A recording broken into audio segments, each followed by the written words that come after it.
সন্ধ্যা। দেখুন আপনাদের সবার জন্য আমি আজকে কি বানাচ্ছি, আম পোড়ার শরবত। এটা এখন এই গরমকালের জন্য ভীষণ দরকারি, উপকারী। তার জন্য যা যা লাগছেই দেখুন। এটা হচ্ছে শুধু পুদিনা পাতাকে আমি নুন দিয়ে বেটে রেখেছি, এর মধ্যে আর কিছু দেইনি। আর এর মধ্যে আছে আমার ভাজা মশলা, যেটা আমি সবসময় বানিয়ে রাখি। আর আমটাকে এই দেখুন, আমটাকে পুড়িয়ে আমি আগের থেকে বানিয়ে রেখেছি। এটা এক হাঁড়ি আমার মানে দুদিনে শেষ হয়ে যায়। এই যে এটাকে পুড়িয়ে এটাকে ভালো করে বার করে এর মধ্যে খালি বিট নুন আর নুন মিলিয়ে রেখেছি, আর কিছু দেয়নি। এটা এই সময়কার জন্য খুবই উপকারী। তার জন্য দেখুন কি করব, এই ব্যাস 1 চামচ, ছোটো চামচের 1 চামচ, বড় চামচ একটু কম, এটা দিব পুদিনা পাতাটা। তারপরে এই আমের একদম পাতলা করে এটাকে বানিয়েছি আম পোড়ার জলটাকে, এটা দিয়ে দিব।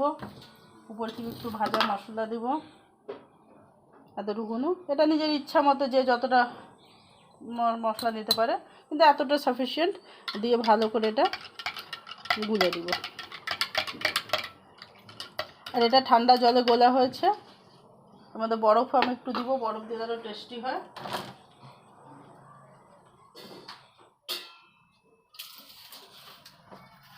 আর এই আম পোড়ার শরবতটা যখনই আপনারা বানাবেন, খাবেন, বাইরে যাওয়ার আগে মানে রোদে যাওয়ার আগে এটা খেয়ে গেলে খুবই ভালো। লু লাগে না, মানুষের শরীর ভালো থাকে, ঠান্ডা থাকে ভিতর থেকে। সব রকমের শরবতের থেকে এটা বেশি ভালো, আম পোড়ার শরবত। কেমন লাগলো রেসিপিটা জানাবেন। ধন্যবাদ।